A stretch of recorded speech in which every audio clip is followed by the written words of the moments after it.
Alô, comunidade, eu sou Rodrigo Viana e esse é o ICL Urgente, começando agora com as principais notícias do Brasil e do mundo, sempre às 5 horas da tarde, o seu horário, o seu novo horário, né? Nós vamos completar 3 meses com o ICL Urgente aqui ao vivo, sempre às 5 horas. Sempre com a gente, Laura Couto, na redação do ICL. Olha a turma ali também já preparando o N2 logo atrás, né, Laura? Boa tarde para você. Boa tarde, Rodrigo. Bastante notícia quente nessa terça-feira. Boa tarde para todo mundo que está nos assistindo.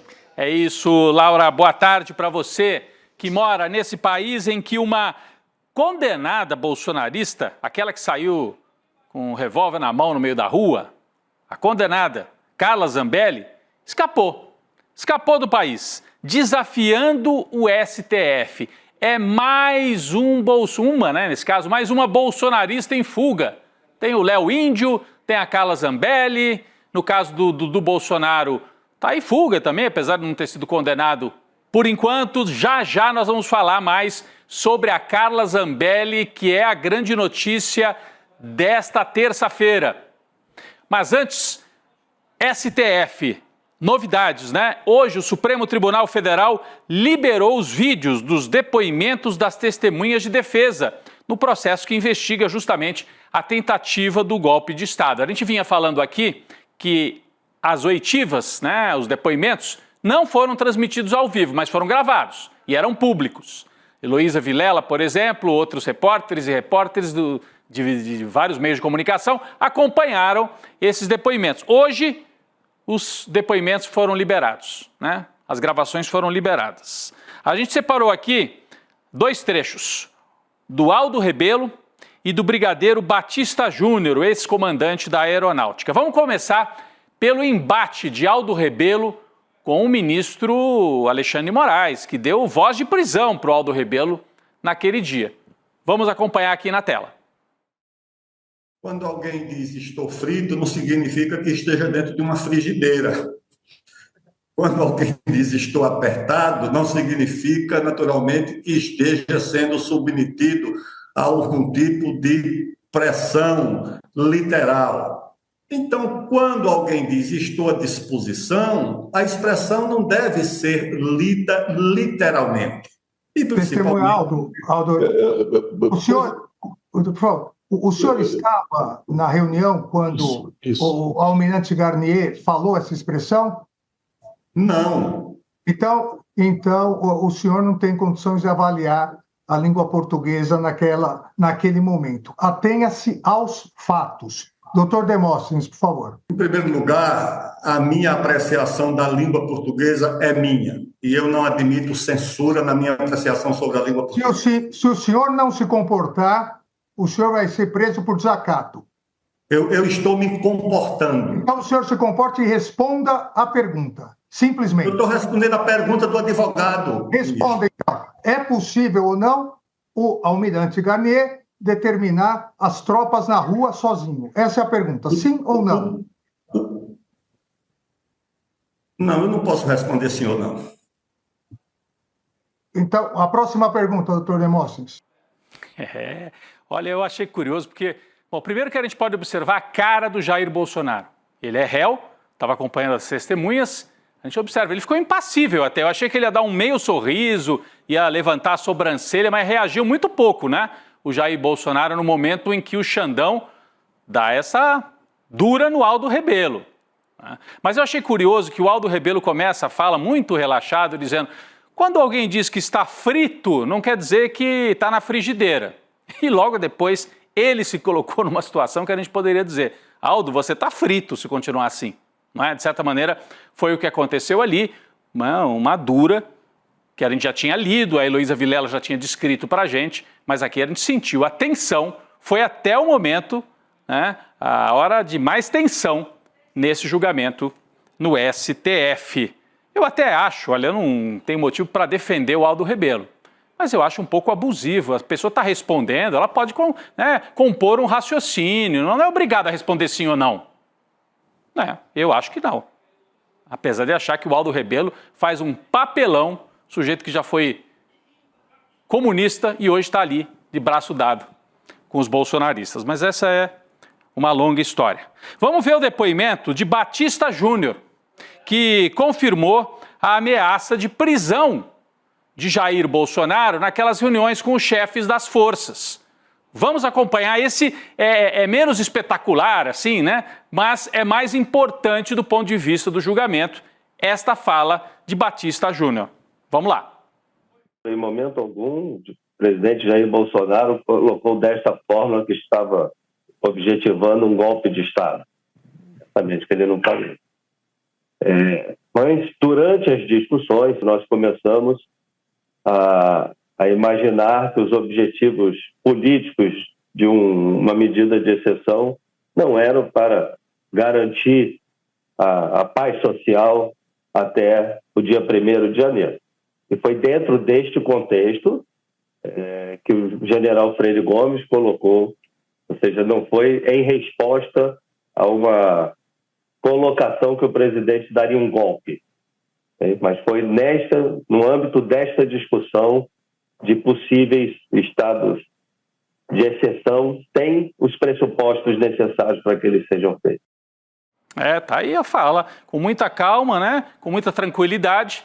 O almirante Batista Júnior, a paisana, não estava usando farda, e o Bolsonaro ouvindo ali quietinho, e ele diz, houve sim um momento em que o Freire Gomes, general, disse que se insistisse nessa história de estado de exceção, poderia ser necessário caminhar para uma prisão do presidente da República.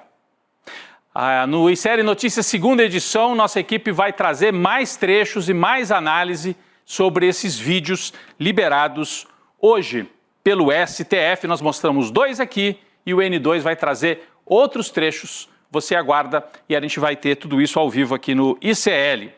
Bom, hoje o STF anunciou também que as sessões de depoimentos dos réus, ou seja, Bolsonaro, General Heleno, Braga Neto, etc., essas sessões serão transmitidas ao vivo pela corte. Então, as testemunhas, não houve transmissão, foi tudo gravado e vazou, né? Vazou não, foram liberados só hoje. Não foi vazamento, foi liberação oficial. No caso dos réus, as sessões vão ser transmitidas. Elas estão previstas para acontecer a partir da próxima segunda-feira, a partir das 14 horas, e podem durar até o dia 13 de junho. Os depoimentos começam pelos réus do chamado Núcleo 1, né, o núcleo crucial, que é o núcleo do Bolsonaro, do Mauro Cid, do General Heleno, Braga Neto, etc, etc. Né? Começa dia 9 e o primeiro réu a depor, com transmissão, nesse caso, será o delator Mauro Cid, ex-auxiliar de Jair Bolsonaro. Vamos ver a ordem em que vão acontecer esses depoimentos? Mauro Cid o primeiro, por ordem alfabética, né? Com exceção do Mauro Cid, que é o delator. Então, depois do Mauro Cid, Alexandre Ramagem, Almirante Garnier é o terceiro, Anderson Torres é o quarto, General Heleno é o quinto, Bolsonaro é o sexto, Paulo Sérgio Nogueira é o sétimo e, por último, o Braga Neto. É possível que, se demorar muito, o depoimento do Bolsonaro não aconteça na segunda, mas só na terça-feira, porque eles começam segunda e retomam na terça da semana que vem. Mas eu diria para você ficar colado aqui na transmissão do ICL, a partir de segunda-feira, 2 horas da tarde, depoimento dos réus, começando com o Mauro Cid. Vai ser um momento fundamental. Frente a frente, os réus com o ministro Alexandre de Moraes, que além de juiz, ele poderia ser vítima da trama golpista, como a gente sabe. Estava prevista até a eliminação física, o assassinato do Alexandre de Moraes, então é um momento tenso, eu imagino, né? E tem uma novidade, mais uma de agora a pouco, que pode impactar todo o processo, principalmente a vida de Jair Bolsonaro, não é isso? Laura Couto atualiza para a gente esta informação, por favor. A Polícia Federal vai ouvir o senador e ex-vice-presidente Hamilton Mourão sobre a suposta ligação que ele teve com Jair Bolsonaro antes de prestar o seu depoimento como testemunha de defesa. O ministro Alexandre de Moraes determinou 15 dias para a Polícia Federal escutar o senador Hamilton Mourão. A decisão atende um pedido da Procuradoria-Geral da República, Rodrigo. Importante. Então, por que eu digo que impacta, né, Laura? Porque, dependendo da fala e do entendimento, os ministros podem concluir que o Jair Bolsonaro tentou interferir no processo, na ação penal. E esse seria motivo para prisão preventiva. E olha, já tem o precedente da Carla Zambelli, que nós vamos tratar já, fugindo. Será que pode vir uma prisão preventiva aí para o Bolsonaro? Vamos ver, importantíssimo. Bom, eu já toquei no assunto aqui, vamos adiante agora. Carla Zambelli se mandou do Brasil.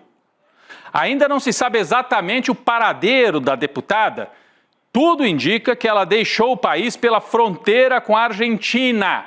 E a Carla Zambelli deu uma entrevista agora há pouquinho, eu estava escutando, para a CNN Brasil, informando que está nos Estados Unidos. Bom, mas a gente não pode confiar em nada do que ela fala. Ela pode dizer que está nos Estados Unidos e está, sei lá, no Paraguai ou na Europa. Primeira informação é que ela estaria na Europa, mas então ela, de viva voz, disse para a CNN, estou falando dos Estados Unidos, estou em tratamento médico. Ela negou que seja uma fugitiva, mas afirmou, entre aspas, não há mais justiça no Brasil. Segundo Zambelli, ela está fora do país já há alguns dias e depois poderia seguir para a Itália, onde tem cidadania, um país, né? Ela tem cidadania italiana, e ela se diz intocável se chegar à Itália. É a expressão que ela mesma usou. De acordo com a apuração do UOL, a PGR pode pedir prisão preventiva da Carla Zambelli. Caberá ao STF decidir sobre a prisão, que pode não ter resultado prático, né? Se ela estiver na Itália, tem cidadania italiana, difícil que é a Itália, talvez impossível, que aceite mandar a Carla Zambelli aqui para o Brasil. A fuga acontece depois dela ser condenada pelo STF a 10 anos de prisão e também a perda do mandato por invadir os sistemas do CNJ, naquele episódio que envolvia também o hacker. Zambelli negou que esteja abandonando o país definitivamente. Ela diz assim, entre aspas, gostaria de deixar evidente que não é um abandono do país, muito pelo contrário, é resistir, é continuar falando o que eu quero falar. Então ela joga na confusão propositalmente. Ela diz, eu não estou fugindo, mas não tem justiça, mas eu estou resistindo, mas eu estou fazendo tratamento médico nos Estados Unidos, já fiz outras vezes. Ela deixa no ar. Por isso que eu digo, não dá para confiar em nada do que diz a Carla Zambelli, a não ser o fato de que ela está fora do Brasil. Laura Couto tem mais informações. Laura. Piada, né, Rodrigo? Não dá para confiar mesmo. Eu trouxe mais algumas informações. A deputada federal Carla Zambelli, ela teria decidido deixar o país depois de ouvir de aliados que ela não tem chance nenhuma de escapar da prisão, que na melhor das hipóteses ela podia conseguir um regime semiaberto. A informação é da coluna da Raquel Landim, do UOL. Uma outra informação, depois dessa fuga da Zambelli, o advogado dela, o Daniel Bialski, decidiu deixar a defesa. Segundo ele, ele foi apenas comunicado pela deputada que ela estaria fora do Brasil para dar continuidade a um tratamento de saúde. Agora, os ministros do Supremo Tribunal Federal, uma outra informação, os ministros do Supremo Tribunal Federal, ouvidos pelo jornal Valor, afirmam que a Zambelli pode ter a prisão decretada e mais, Rodrigo, ter o nome incluído na Interpol, se ficar comprovado que ela realmente deixou o Brasil para fugir de uma eventual condenação. Para quem não sabe, a Interpol emite alertas para que outros países possam deter pessoas consideradas criminosas. Agora, para finalizar, para a CNN, Rodrigo, em entrevista, a Zambelli diz que tem vontade de terminar o seu mandato e que, caso a ação penal seja suspensa, ela vai voltar para o Brasil. Tá vendo, Laura? Ela vai emitindo sinais contraditórios, né? Para não permitir que se conclua exatamente qual é a estratégia dela. Vamos lembrar que a Zambelli está condenada, que a Zambelli teve o passaporte brasileiro apreendido, mas o italiano não. Para cruzar para a Argentina, ela não precisou nem de passaporte, se foi esse mesmo caminho. Pode ter saído com a carteira de identidade, Mercosul. Depois, para voar para os Estados Unidos, pode ter usado o passaporte italiano, né? Então ela está com o passaporte italiano na mão e já deu a letra. Na Itália eu sou intocável. Né? É uma estratégia arriscada. Ela também trocou as redes sociais dela, passando para o nome da mãe dela, que ela pretende que seja candidata no ano que vem para herdar aí o que ela considera o patrimônio político da família da Carla Zambelli. A gente tem as reações, né? O líder do PT, Lindbergh Farias, disse que vai pedir alerta vermelho para a Interpol para localizar, prender e extraditar a Carla Zambelli. E o Lindbergh disse também que é necessário ficar de olho no Jair Bolsonaro. Ele não tem dúvidas, o deputado, líder do PT, de que o ex-presidente pode seguir o mesmo caminho. Então é bolsonarista fugindo para tudo que é lado. Fugindo para tudo que é lado. É a fuga... Não é das galinhas, mas dos bolsonaristas, não é? Vamos continuar acompanhando essa história. A Carla Zambelli vai concluindo a carreira política dela. Isso a gente tem certeza com esta atitude. Bom, hoje o presidente Lula voltou a criticar as manifestações do governo dos Estados Unidos contra a atuação do ministro do Supremo, Alexandre de Moraes. Lula ainda aproveitou para criticar as articulações de Eduardo Bolsonaro nos Estados Unidos. Vamos ver o vídeo. É inadmissível que um presidente de qualquer país do mundo dê palpite sobre a decisão da Suprema Corte de um outro país. Se você concorda ou você não concorda, silencie, porque não é correto você dar palpite. O multilateralismo foi uma das coisas mais extraordinárias criadas depois da Segunda Guerra Mundial. E é importante a gente respeitar. E como eu gosto de respeitar, eu gosto de ser respeitado. Tá? Então, por enquanto, o que nós temos é fala de pessoas, sabe? Mas pode ficar certo que o Brasil vai defender não só o seu ministro, mas defender a Suprema Corte. O que é lamentável é que um deputado brasileiro, filho do ex-presidente, está lá a convocar os Estados Unidos para se meter na política interna do Brasil. É isso que é grave. É isso que é uma prática terrorista. Aí ele usou a palavra, isso que é uma prática terrorista, isso que é grave, né? O ataque que Eduardo Bolsonaro promove de fora para dentro do Brasil. Que patriotas são esses, diz o presidente Lula. A fala de Lula também faz referência a um ofício que o governo brasileiro recebeu dos Estados Unidos. Por isso que ele diz, não vem dar palpite aqui não. Porque os Estados Unidos mandaram um ofício falando sobre a atuação de Moraes. Bom, como se o Lula fosse chefe do Moraes, eles não sabem que existem 3 poderes separados? Sabem, mas jogam na confusão. O documento lá da Casa Branca foi uma resposta dos Estados Unidos às decisões judiciais que resultaram no bloqueio de redes sociais americanas no Brasil. Ontem o deputado licenciado Eduardo Bolsonaro publicou um vídeo que eu mostrei aqui no N2, nós não vamos rodar o vídeo com som e tudo para não fazer o jogo dele, mas é curioso. Eduardo Bolsonaro, nesse vídeo aqui, praticamente se lança candidato a presidente. Então ele faz um jogo duplo.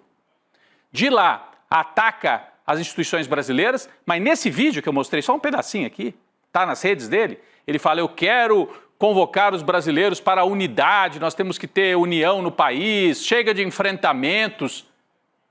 E não dá para entender. Ou dá, né? É um teste, porque isso já é discurso de pré-candidato à presidência e é recado para o Tarcísio e para a Michele. Eu sou o nome. Meu pai vai me colocar como candidato da família Bolsonaro. É impressionante como a família Bolsonaro vai dobrando a aposta, né, e vai apostando nessa aliança que vem de fora para dentro. Mais importante o Trump do que acordo com o Centrão, Kassab e Tarcísio para a família Bolsonaro. É isso, vamos seguir acompanhando. Hoje o presidente Lula se manifestou também sobre um outro assunto importante, o decreto que propõe aumento do IOF em algumas situações, para alguns casos bem específicos. Em coletiva de imprensa, nesta mesma que a gente já viu aqui, né? Vocês viram ali a coletiva, o Lula falando do Bolsonaro, mas nessa mesma coletiva de imprensa, ele negou que o ministro da Fazenda, Fernando Haddad, tenha errado ao anunciar novas tarifas do IOF e depois voltado atrás. O presidente Lula ressaltou que está discutindo outras possibilidades para, né, você não precisar de um aumento do imposto. Laura Couto tem mais informação sobre o IOF. Laura. Rodrigo, o presidente Lula disse que o fato do ministro da Fazenda, Fernando Haddad, ter voltado atrás na medida para o aumento do IOF um dia depois do anúncio foi para dar tranquilidade à sociedade brasileira. Mas agora há pouco, o ministro Fernando Haddad disse que apresentou uma proposta para o IOF para o presidente do Senado, Davi Alcolumbre, e para o presidente da Câmara, Hugo Motta. A medida, no entanto, só vai ser apresentada para o público na semana que vem, depois de ser compartilhada com os líderes do Congresso. Rodrigo. Então é importante. O Lula deu a letra, deu apoio público para o Haddad, porque o Haddad estava se sentindo assim na fogueira, né?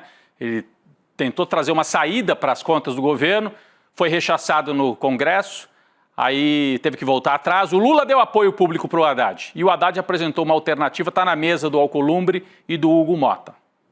O mercado financeiro vai arrancando as concessões que queria do governo. É importante ressaltar que o aumento das alíquotas foi pensado para ajudar a fechar as contas do governo, né? Que é uma cobrança, inclusive, dos setores liberais, do mercado financeiro. A expectativa é arrecadar 18 bilhões a mais ainda em 2025, com essas mudanças, e 38 bilhões em 2026 para fechar as contas do governo.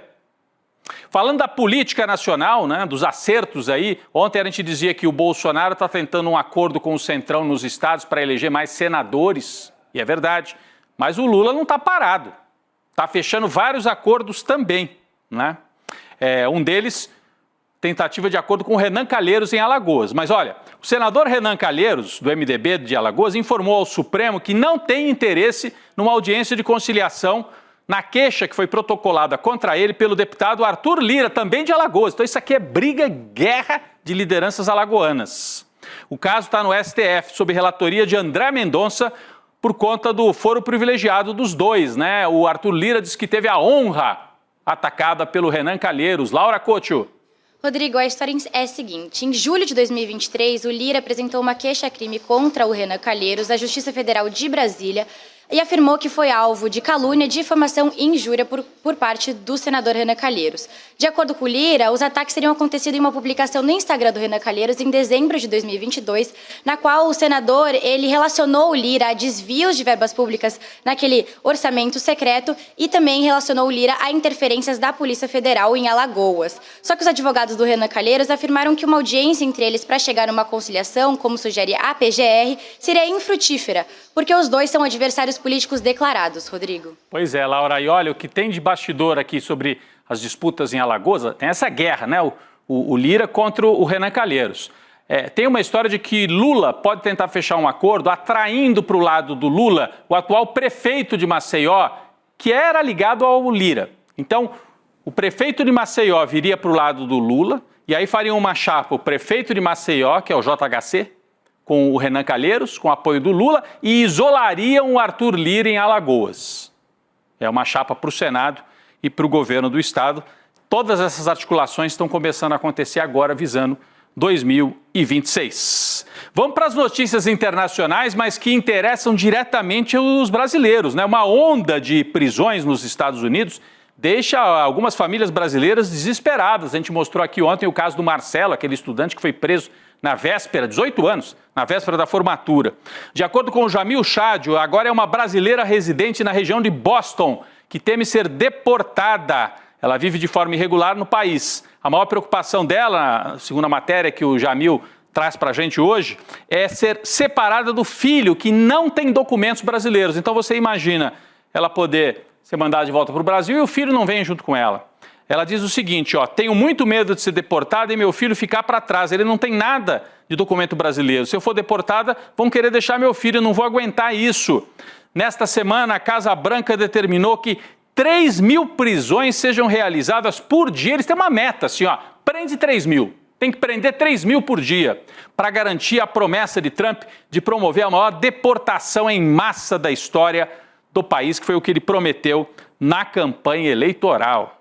Terror, era do terror sob Trump para os brasileiros, para os latino-americanos, para os imigrantes em geral que vivem lá nos Estados Unidos. E a ofensiva contra a imigração, atenção, hein? Não acontece só nos Estados Unidos. Do outro lado do Atlântico, o governo português informou que, em pouco mais de um mês, o número de imigrantes com pedidos de residência rejeitados praticamente dobrou, né? Do total de 18.000 estrangeiros que tiveram o pedido de residência rejeitado, 5.300, desculpa, tirar aqui a manchete, eu ia justamente mostrar, 5.300 são brasileiros. Então, desses 18.000 que estão ameaçados de ser mandados embora, 5.300 são brasileiros. Segundo informou o jornal Público, o jornal português, eles vão receber as notificações para deixar o país voluntariamente, mas se necessário, o governo português promete usar a força também. Laura Couto tem mais informações. O ministro Antônio Leitão Amaro diz que a Agência para a Integração, Migrações e Asilo está notificando cerca de 2.000 imigrantes por dia para que saiam de Portugal. A declaração foi dada durante uma conferência de imprensa para detalhar o balanço do primeiro ano de vigência do Plano para Ações de Imigração. Segundo o ministro, as notificações dos imigrantes devem sair de Portugal começaram a acelerar já na semana passada. De acordo com a lei portuguesa, depois de serem notificados, os imigrantes têm entre 10 a 20 dias para deixar o país, no caso Portugal, Rodrigo. E tudo isso tem a ver com o avanço da extrema-direita em Portugal. O partido Chega ficou aí em segundo lugar na última eleição e aí a centro-direita ganha a eleição, mas para tentar diminuir a força do discurso da extrema-direita, começa a adotar políticas migratórias duríssimas contra a gente do mundo inteiro. Eu vou falar agora de América Latina, pessoal, a Bolívia, hein? Bolívia. Ontem foi grande destaque aqui no ICL a entrevista com Evo Morales. Hoje, né, uma entrevista exclusiva ao Leandro Demore. Hoje, os apoiadores do ex-presidente Morales realizaram manifestação de rua, pedindo a renúncia do atual mandatário Luiz Arce e reforçando a candidatura de Morales, que por enquanto está impedido de ser candidato lá pela Corte Suprema da Bolívia.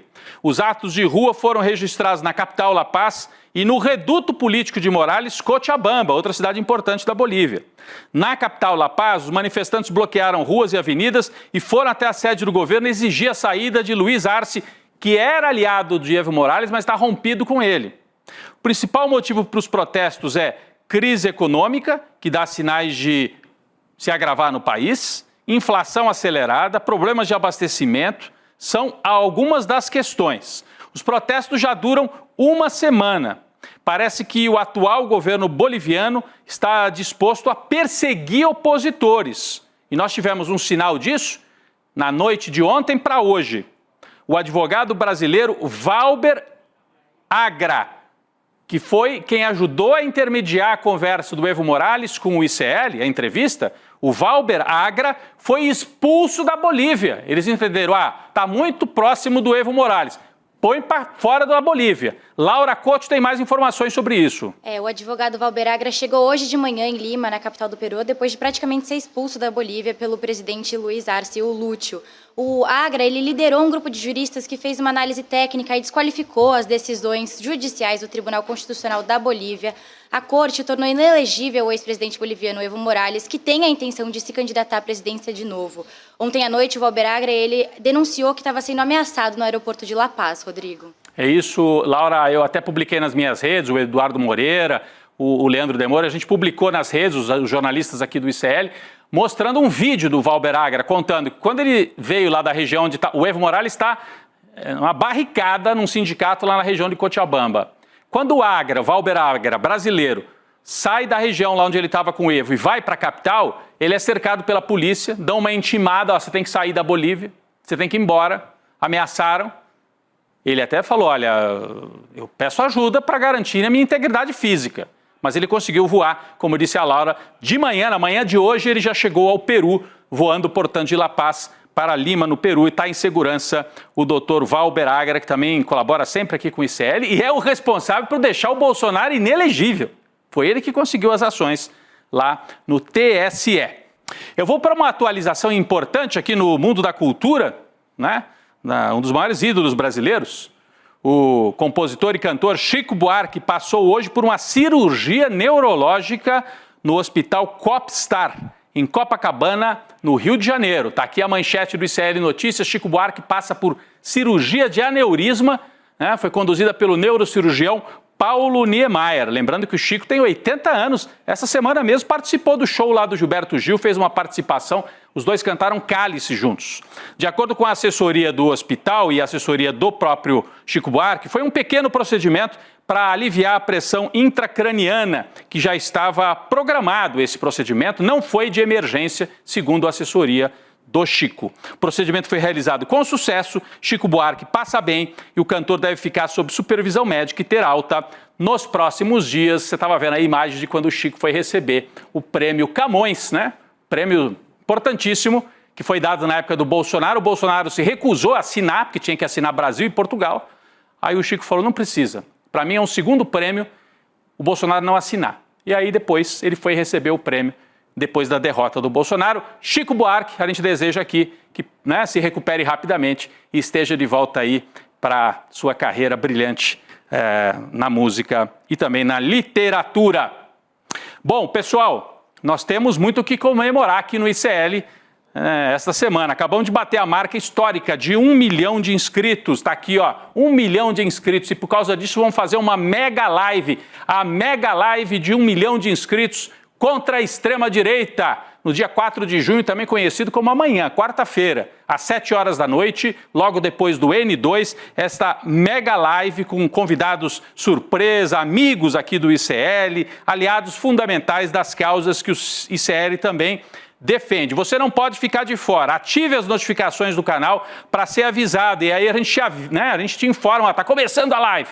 e aí você acompanha esta live, que é uma comemoração. E pedimos, se você ainda não é inscrito no nosso canal, passamos de 1 milhão já, então vá lá também e ajude. Quem sabe a gente em breve está comemorando 1.100.000 já. Mas amanhã, 7 da noite, mega live de 1 milhão de inscritos. Não perca, tá feito o convite aí para você. Laura, obrigado mais uma vez pela participação, pela parceria aqui ao vivo no ICL Notícias. Já já o N2 trazendo mais vídeos. Viu, Laura? Obrigado.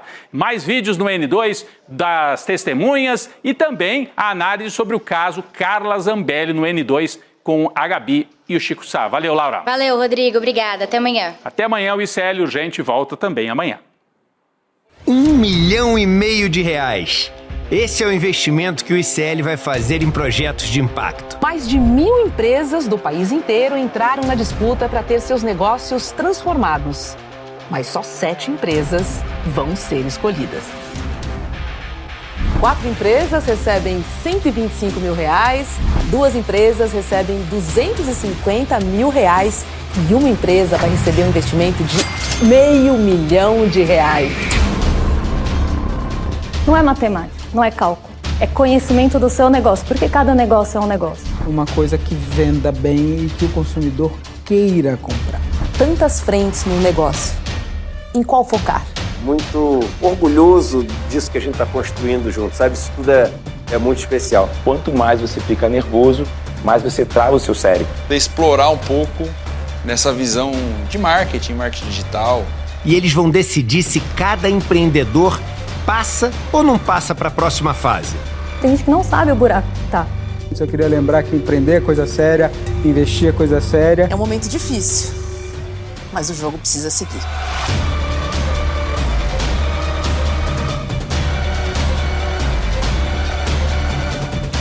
Topa ou não topa negociar com a gente?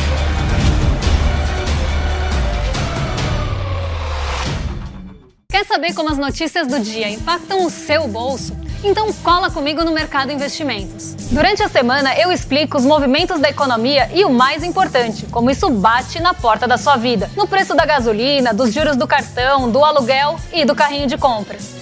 E eu queria te perguntar, o preço subiu mesmo? Porque as pessoas estão cautelosas e receosas com os preços. Elas acham que a inflação vai subir, que aumenta essa desigualdade. De segunda a sexta-feira, ao vivo, das 11 às 11h30, um panorama econômico do Brasil e do mundo no canal do ICL Notícias. A informação que faz a diferença no seu dia.